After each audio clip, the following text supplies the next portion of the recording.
quánh nè, quánh đó nè, cạp luôn, cạp luôn, cạp.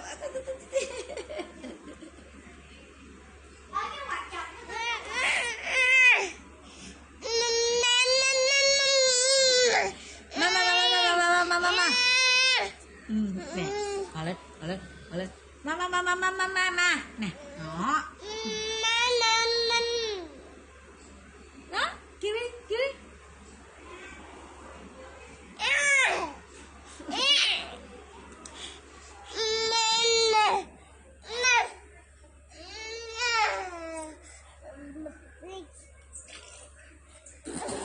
Ha ha ha.